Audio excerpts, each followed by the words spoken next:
సరూర్ నగర్ నుంచి వచ్చినాం మేము.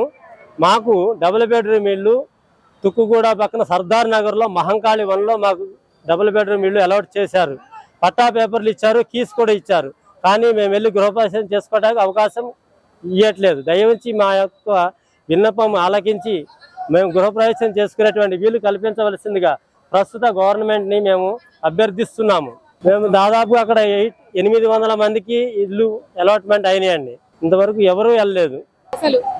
మాకు ఇల్లు ఇచ్చినట్టు ఇచ్చారు సార్. 9వ నెల 2వ తారీఖు ఇచ్చినారు మాకు ఇల్లు ఇచ్చి కూడా ఇప్పుడు 7-8 నెలలు అవుతుంది. మేము మా ఇళ్ళకు మేము పోదామన్నా గానీ మాకు అసలు వాచ్మెన్ అక్కడ పోతంటేనే గదించి పంపిస్తున్నాడు. అసలు రానిట్లేదు, లోనకు రానిస్తలేదు. మేము కిరాయిలు కట్టుకోలేక మాకు చాలా ఇబ్బందిగా ఉంది. మా ఇల్లు మాకు ఇప్పించండి. అన్నం చేతి దగ్గర పెట్టి తీసుకుంటే ఎట్లుంటుంది సార్? ఇన్ని రోజులు కూడా ఆమె దగ్గరికి తిరిగి కూడా మాకు కాళ్ళు అరిగిపోతున్నాయి. అసలు ఎక్కడికి పోయినా కానీ మాకు పరిష్కారం కావట్లేదు. మా ఇల్లు మాకు ఇప్పించండి.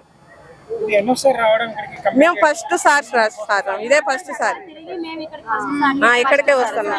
మాకు చిన్న పిల్లలు సార్, కిరాయిలు కట్టాలంటే కట్టలేకపోతున్నాం సార్. చూస్తా అంటుంది. ఎప్పుడు పోయినా కానీ 10 రోజులలో చెప్తా అంటుంది. ఇక మాకు ఇదెంతో అవసరం లేదనేసి మాకు సీఎం ఉన్నాడు అనేసి మేము వచ్చినాం. ఆమె దగ్గరికి 5-6 సార్లు పోయినాం సార్. పోయినాం కానీ ఆమె ఏది చెప్తలేదు. వస్తాయి అని అంటుంది. మాకు 3 పాపలు, ఏం చేసుకోవాలో కష్టం చేసుకొని బతకడానికి ఇబ్బంది అవుతుంది. మాకు కిరాయిలు కట్టాలంటే ఇబ్బంది అవుతుంది సార్. దానివల్ల మేము ఇక్కడికి వచ్చినాము. ఆయన మాకు ఏమన్నా పరిష్కారం చెయ్యాలనే చూస్తున్నాము. ఆయన ఇస్తానా, ఇంకా ఏం ఇస్తలేడు. మా ఇల్లు మాకు ఇప్పించమని సీఎంని మేము కోరుకుంటున్నాం సార్.